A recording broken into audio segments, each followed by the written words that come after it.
Hi everybody. Okay, let's deal with the elephant in the room, shall we? Yes, I badly need a haircut. I'm joking, of course. Yes, this. Let's get this over and done with. A couple of days ago, I face planted right onto the tarmac, helping to bump start a race car. So, hopefully it doesn't distract too much from this video.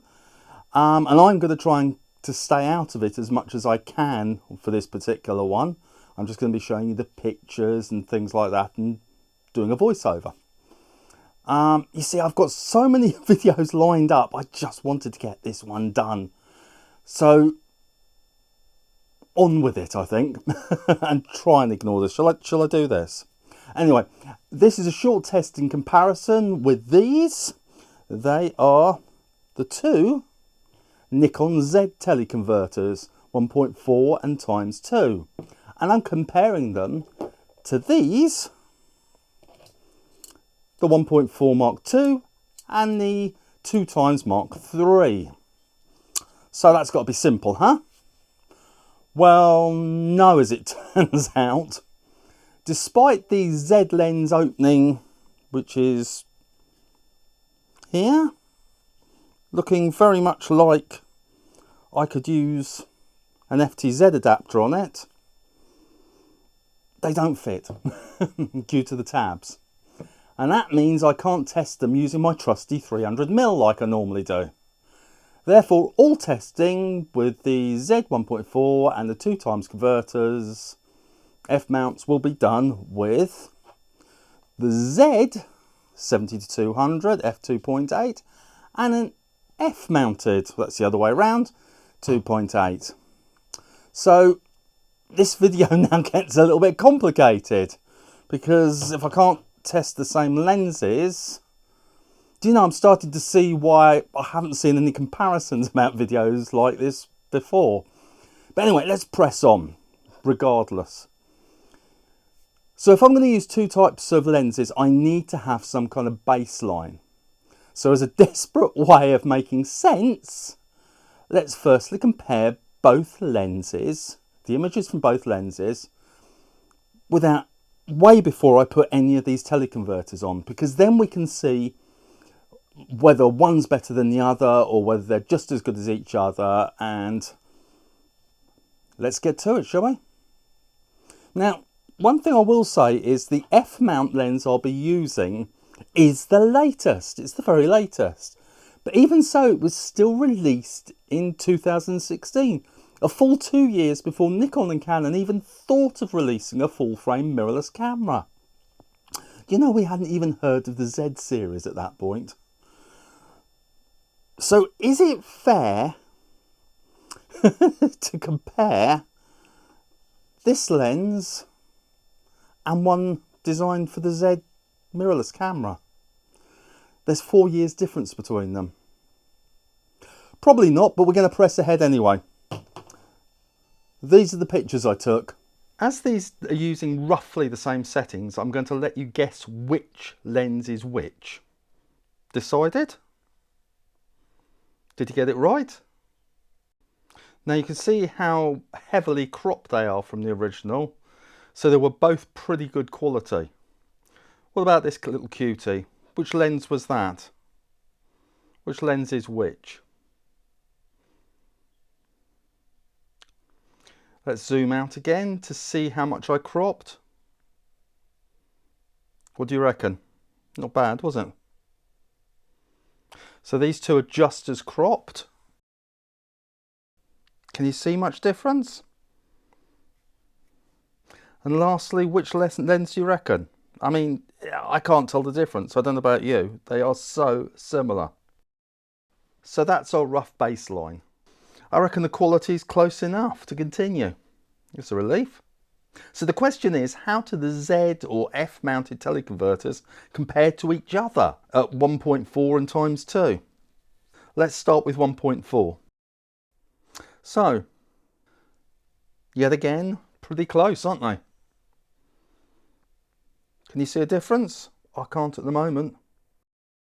Very little difference between those two. Though to be honest, it's hard to tell at this distance. What if we zoom in a little? Maybe the Z is a little brighter, better colour. Maybe another zoom in. Yes, now I can see that the Z 1.4 combination is sharper, but we really have to pixel peep. Remember the original image?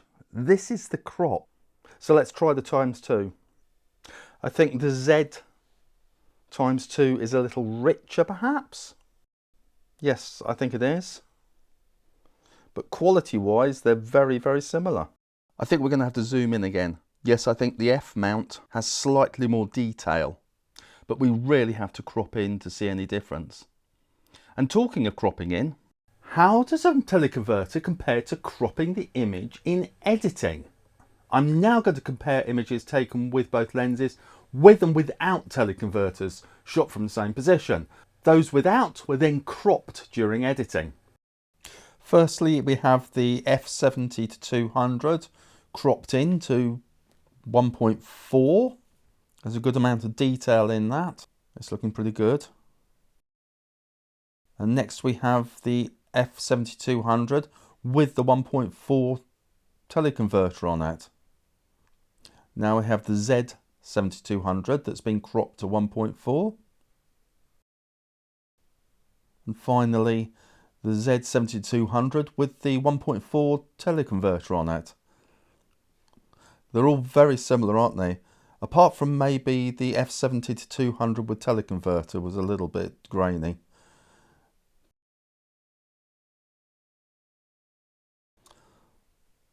So now we have the f/70-200 cropped into ×2. And now the f/70-200 with the 2 times teleconverter on.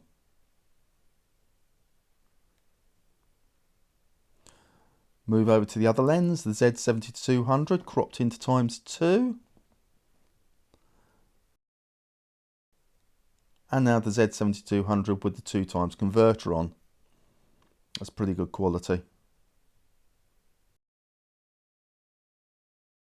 Well, I guess the answer to the question about cropping versus the TCs is it depends on the size of your sensor.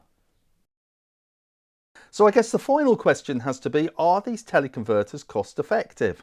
In other words, would I be better off getting expensive or bigger lenses? Or maybe at the very least, a cheaper but still bigger lens? So starting with the 70-200 plus the 1.4 times converter, this is the F mount combination that gives 280mm. Let's zoom in to see the detail. So as we've seen before with the teleconverter, that's very good.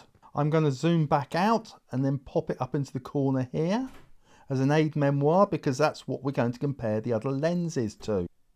Then let's move to the Nikon 300 f2.8. This is actually at 300mm.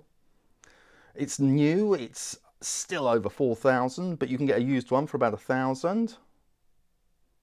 The Tamron 150-600 G2, 1,229, and this was set to 280mm. The Nikon Z180-600, 1,799, set to 280mm once again. I'll be going into more detail about that one in my next video. And finally the Nikon Z100-400, 2,279, once again set to 280mm. Okay, let's try with the 200 plus the 2 times TC. This is the F mount combination that gives 400mm. Let's zoom in to see the detail. Once again, I'll pop this in the corner as a reminder. And the Nikon 300 f2.8, that gives us 420mm. It's new, it's still over 4,000. And as everybody that follows this channel knows, it's my favourite lens. So I reckon these are looking pretty good. Tamron 150-600 G2, set to 400mm. Nikon 180-600, set to 400mm. And the subject of my next video. I was so ready not to like it.